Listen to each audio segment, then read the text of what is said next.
Hi friends, welcome to my channel. Lakshmi Arjun ఇద్దరూ కలిసి మిత్రని వెతుక్కుంటూ పూర్ణ మార్కెట్లోని గాయత్రి నగర్లో ఉన్న కిడ్నాపర్స్ స్థావరాన్ని పట్టుకొని మెల్లిగా ఎవరికి తెలియకుండా లోపలికి వచ్చేస్తారు. ఇక వాళ్ళని వెతుక్కుంటూనే మనీషా కూడా మిత్రని కాపాడి ఆ క్రెడిట్ని తన అకౌంట్లో వేసుకోవడానికి తను కూడా కిడ్నాపర్స్ స్థావరానికి వచ్చేస్తుంది.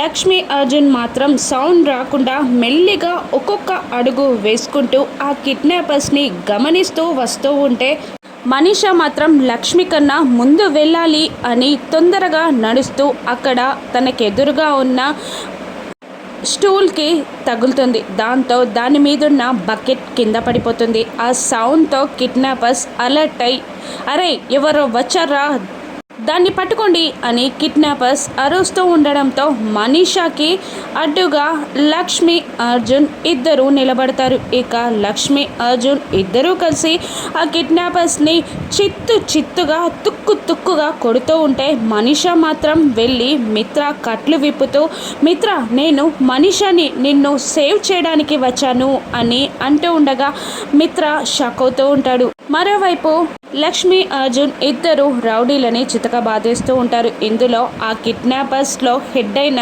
వాడు మనీషా దగ్గరికి వచ్చి మనీషాని కొడుతూ మనీషాని బెదిరిస్తూ ఉంటాడు. ఏంటే వీన్ని కాపాడేయడానికే వచ్చావా, ఇప్పుడే చూడు నీ కళ్ళ ముందు వీన్ని ఎలా పొడి చేస్తానో అని మనీషాని బెదిరిస్తూ ఒక కత్తిని తీసి మిత్ర కడుపులో పొడవబోతూ ఉంటాడు. ఇక మనీషా షాక్ అవుతూ ఆ కిడ్నాపర్నే చూస్తూ ఉంటుంది. ఇక అలా బెదిరిస్తున్న కిడ్నాపర్ని లక్ష్మి అర్జున్ కూడా గమనిస్తూ ఉంటారు. ఇక కిడ్నాపర్ మిత్రని పొడి చేశాడా, మిత్ర కట్లు మనీషా కాస్త విప్పడంతో మిత్ర తన చేయిని విడిపించుకున్నాడా, లేదంటే లక్ష్మియే ఈసారి కూడా మిత్రని కాపాడిందా, రాను ఎపిసోడ్స్లో చూద్దాం. Thank you for watching.